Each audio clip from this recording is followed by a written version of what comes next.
نحمده ونصلي على رسوله الكريم اما بعد فاعوذ بالله من الشيطان الرجيم بسم الله الرحمن الرحيم السلام علیکم ورحمۃ اللہ وبرکاتہ۔ ابو ہریرہ رضی اللہ عنہ سے روایت ہے کہ رسول اللہ صلی اللہ علیہ وسلم نے فرمایا، ایک مسلمان کی ہر چیز دوسرے مسلمان پر حرام ہے، اس کا خون اور اس کا مال اور اس کی عزت و آبرو۔ ایک اور جگہ پر آتا ہے کہ نبی صلی اللہ علیہ وسلم نے منا میں صحابہ سے مخاطب ہو کے فرمایا، تم جانتے ہو یہ کون سا دن ہے؟ انہوں نے کہا، اللہ اور اس کا رسول بہتر جانتے ہیں۔ کیا انہیں نہیں پتا تھا؟ لیکن صحابہ احترام میں ایسا کہہ رہے ہیں۔ تو آپ نے فرمایا، یقیناً یہ حرمت والا دن ہے۔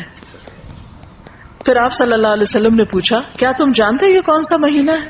انہوں نے کہا، اللہ اور اس کا رسول بہتر جانتے ہیں۔ تو آپ نے فرمایا، یہ حرمت والا مہینہ ہے۔ پھر آپ نے پوچھا، تم جانتے یہ کون سا شہر ہے؟ انہوں نے کہا، اللہ اور اس کا رسول بہتر جانتے ہیں۔ تو آپ نے فرمایا، یہ حرمت والا شہر ہے۔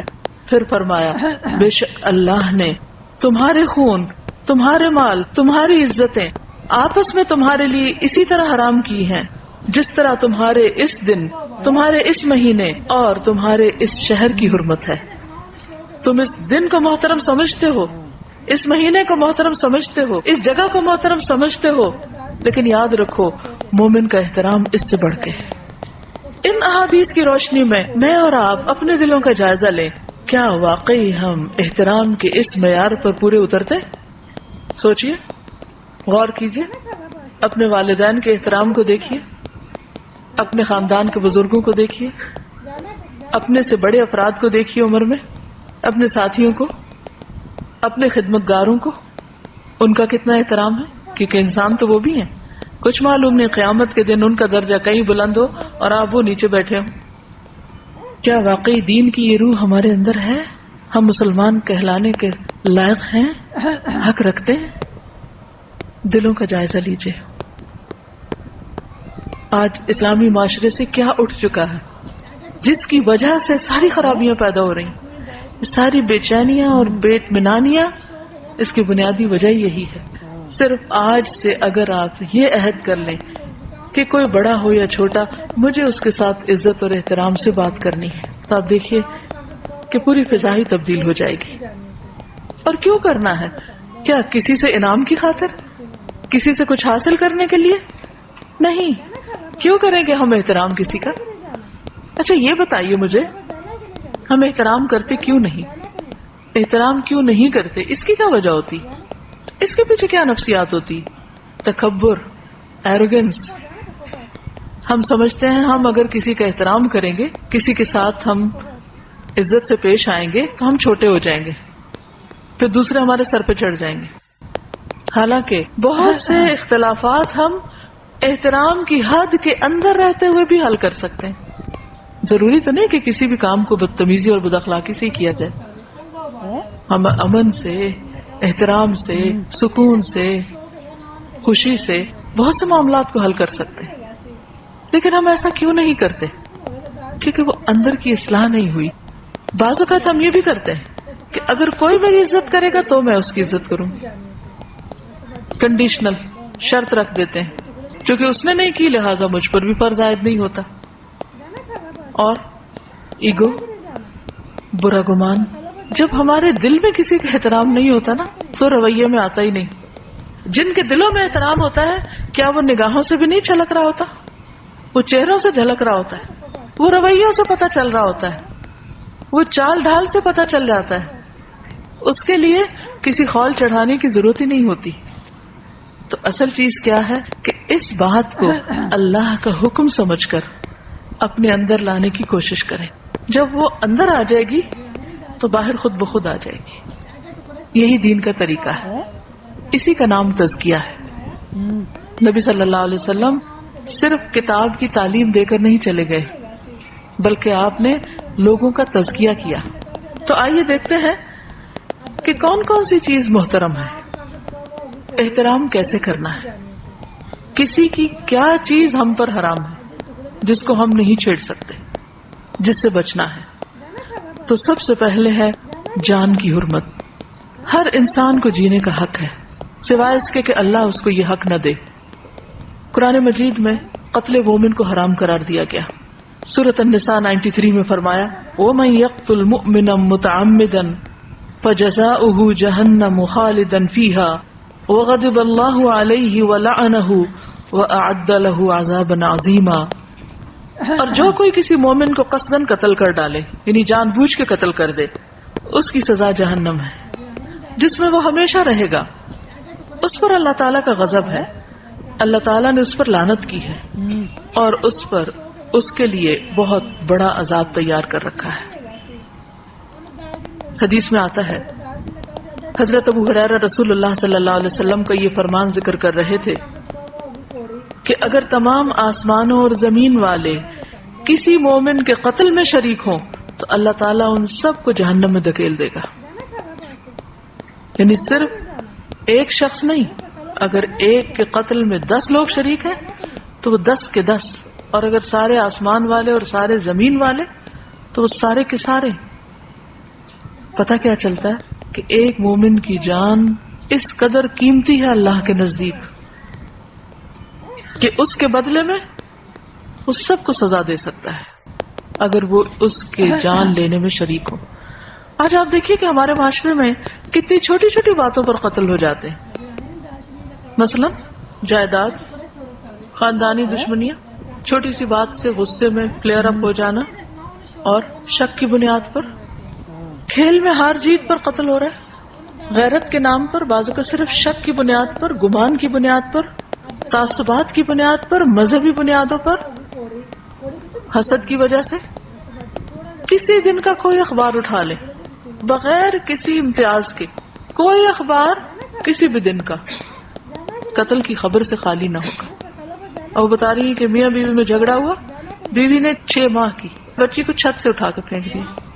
ان گنت کہانیاں ہیں قتل کی, حالانکہ اللہ کے نزدیک اتنا بڑا جرم, اور پھر خصوصاً بے گناہ کا قتل. رسول اللہ صلی اللہ علیہ وسلم ایک خطبے میں فرما رہے تھے امید ہے کہ ہر ایک گناہ اللہ تعالیٰ معاف فرما دے گا سوائے اس شخص کے جو کسی مومن کو جان بوجھ کر قتل کرے, جو کسی مومن کو جان بوجھ کر قتل کر دے, یا جو شخص کفر کی حالت میں مرے. اور قیامت کے دن سب سے زیادہ مفلس وہ شخص ہوگا کہ جو بہت سی نیکیاں لے کر آئے گا لیکن اس کے ساتھ ساتھ اس نے کسی کو گالی دی ہوگی, کسی پہ تہمت لگائی ہوگی, کسی کا مال کھایا ہوگا, کسی کا خون بہایا ہوگا, کسی کو مارا ہوگا. سب لوگوں کو اس آدمی کی نیکیاں دے دی جائیں گی, اور اگر اس کی نیکیاں ان کے حقوق کی ادائیگی سے پہلے ختم ہو گئیں تو ان لوگوں کے گناہ بھی اس آدمی پہ ڈال دیے جائیں گے, پھر اس کو جہنم میں ڈال دیا جائے گا. وہ صرف اپنے گناہوں کی سزا نہیں بھگتے گا بلکہ اس کے ساتھ ساتھ باقی سب کے گناہوں کی سزا بھی بھگتے گا جن پر اس نے دنیا میں ظلم کیا تھا. حدیث میں آتا ہے نبی صلی اللہ علیہ وسلم نے فرمایا اس ذات کی قسم جس کے قبضے میں میری جان ہے, مومن کا قتل کرنا اللہ کے نزدیک تمام دنیا کے تباہ ہونے سے زیادہ ہے. سوچئے اس بات کو, یعنی تمام دنیا کا زوال, تمام دنیا کا ختم ہو جانا.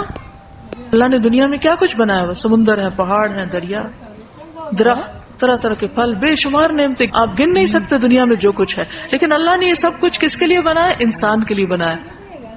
اور اگر انسان کو کوئی ختم کر دے تو باقی چیزوں کی کیا ویلیو ہے؟ کچھ بھی تو نہیں. لہذا پوری دنیا کا زوال ایک طرف اور مومن کا قتل ایک طرف, اتنا سنگین اور بڑا جرم. قتل کرنا تو جرم ہے ہی, مسلمان بھائی پر اسلحہ لہرانا بھی منع ہے. حدیث میں آتا ہے رسول اللہ صلی اللہ علیہ وسلم نے فرمایا جب مسلمان اپنے بھائی پر اسلحہ لہرائے یعنی مثلا تلوار ہے تو اٹھائے, یا چاقو دکھائے, یا کوئی بندوق کی نالی اس کی طرف پھیرے, تو فرشتے ہمیشہ اس پر لعنت کرتے رہتے ہیں یہاں تک کہ وہ اس کو نیام میں داخل کر لے, یعنی واپس ڈال لے. یعنی کسی کی طرف اسلحے کے ساتھ پوائنٹ آؤٹ کرنا جو ہے وہ بھی منع ہے. کہا یہ کہ اٹھا کے کسی کو کچھ مار دے گو. اچھا, اس کو کیوں منع کیا گیا, اس پر کیوں لعنت کی گئی؟ یعنی اسلحے کو لہرا کے کسی کو ڈرانا یا اس کی طرف اس کا رخ کرنا, کچھ پتہ نہیں کہ کس وقت غلطی سے ہی گولی چل جائے, یا شیطان اس کو صرف کھیل کھیل میں دکھاتے ہوئے دوسرے پہ جا مارنے کی دعوت دے. خوف زدہ کرنا بھی منع ہے. میں جانتی ہوں ایک ایسی ماں کو جس کا تڑپ تڑپ کر برا حال تھا, اور اس کی وجہ صرف یہی تھی کہ دوست اکٹھے تھے، ان کے پاس اسلحہ تھا اور وہ صرف جوک کر رہے تھے، اور اسی میں گولی چل گئی اور بچہ فوت ہو گیا. اور اس ماں کو کسی پل کسی پہلو قرار نہیں آ رہا تھا کہ یہ کیا ہو گیا. وہ جانے والا تو چلا گیا، لیکن لواحقین پیچھے جتنا تڑپتے ہیں اس تکلیف کو بھی آپ اندازہ کیجئے. اور اس میں انٹینشن نہیں تھی، قتل خطا تھا، لیکن کیا تھا؟ اس حدیث سے لا علمی کہ مذاق میں بھی یا کسی بھی طرح آپ لہراؤ بھی نہیں، نکال کے کسی کو ڈراؤ بھی نہیں. آج کل بچوں کے ٹوائز بھی بعض اوقات ایسے ہوتے ہیں، واٹر گنز جو ہیں ان میں پانی بھر کے ایک دوسرے کے اوپر پھینکتے رہتے ہیں اور وہ اسی کی پریکٹس ہوتی رہتی ہے. موویز ایسی دیکھتے ہیں، گیمز ایسی ہیں کہ جس میں باقاعدہ بیٹھ کے وہ سب کچھ اسکرین کے اوپر ہر وقت خون دیکھ رہے ہیں. تو آپ دیکھیے کہ جب اتنا کرائم دیکھا جاتا ہے تو پھر ذہن مسخ ہو کے رہ جاتے ہیں، اور پھر ان کرائمز کو کرتے وقت جھجک ہی نہیں ہوتی، حیا ہی نہیں ہوتا، کوئی خوف ہی نہیں ہوتا.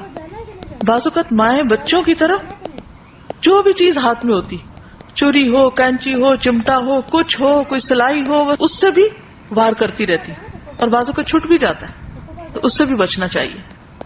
ابن عباس سے روایت ہے کہ نبی صلی اللہ علیہ وسلم نے فرمایا، لوگوں میں سب سے زیادہ مبغوض اللہ کے ہاں 3 لوگ ہیں، سخت ناپسندیدہ. نمبر 1 حرم میں ظلم کرنے والا، نمبر 2 اسلام میں جاہلیت کا طریقہ تلاش کرنے والا، اور نمبر 3 کسی شخص کا خون ناحق طلب کرنے والا، یعنی کسی شخص کے پیچھے پڑنے والا کہ وہ ملے تو اس کو مار ڈالے. ایسا شخص جو صرف تلاش ہی کر رہا ہو، بات کرو نا ٹارگٹ کلنگ، یعنی کچھ لوگوں نے اس کو ایک مذاق بنایا ہوا ہے یا ایک کھیل بنایا ہوا ہے، یا کچھ لوگوں کو اپنے ٹارگٹ پہ رکھا ہوتا ہے کہ فلاں فلاں کو مار ڈالنا ہے، اور اس کے لیے وہ راستے تلاش کرتے رہتے ہیں. تو ایسا شخص بھی اللہ کا انتہائی ناپسندیدہ شخص ہے کہ جو کسی کو مارنے کے درپے ہو. بے جا خون جنت کے دروازے پر رکاوٹ بن جائے گا. جندب بن عبداللہ سے روایت ہے کہ رسول اللہ صلی اللہ علیہ وسلم نے فرمایا، اگر کسی میں یہ ہمت ہو کہ وہ اپنے اور جنت کے مابین مسلمان آدمی کے خون کی ایک لب بھی حائل نہ ہونے دے، جسے وہ مرغی کے ذبح کرنے کی طرح بے قیمت سمجھ کر بہا دے، تو وہ ایسا کرے، کیونکہ وہ جب بھی جنت کے کسی دروازے پر جائے گا تو اس خون کو اپنے اور جنت کے مابین بطور آڑ پائے گا. یعنی قتل تو قتل ہے، کسی کا خون بہانا، یعنی اس کو زخمی کر کے اس کا خون بہانا جو ہے، یہ بھی جنت اور اس کے بیچ میں رکاوٹ ڈال دے گا. تو جہاں سے بھی انٹر ہونا چاہے گا دروازہ بند ہو جائے گا، یا کوئی چیز بیچ میں آئے گی کہ وہ انٹر نہیں ہو سکے گا. آپ نے بازو کا دیکھا ہوگا نا، وہ کارڈ سوائپ کر کے آپ نکل جاتے ہیں، تو اگر کارڈ میں ذرا سی بھی کوئی خرابی آئے، اسکریچ آ جائے، تو آپ کارڈ سوائپ کرتے رہتے ہیں، لیکن آپ کے لیے دروازہ نہیں کھلتا. آپ دوسری طرف سے انٹر ہونا چاہتے ہیں، تیسری اور ٹرین جا رہی ہوتی ہے اور آپ پریشان ہوتے ہیں کہ میں پیچھے رہ رہا ہوں. اس لیے کسی کے ساتھ کسی بھی قسم کی زیادتی حرام ہے، قتل حرام ہے، اسلحہ لہرانا باعث لعنت ہے، اور اسی طرح کسی کے قتل کے درپے ہونا اور اس چیز کو سوچنا یا کہنا، یہ بھی ناپسندیدہ ہے. آپ نے دیکھا ہوگا کہ بعض اوقات تکیہ کلام کے طور پر لوگ کہتے ہیں I'll kill you. سنا کبھی آپ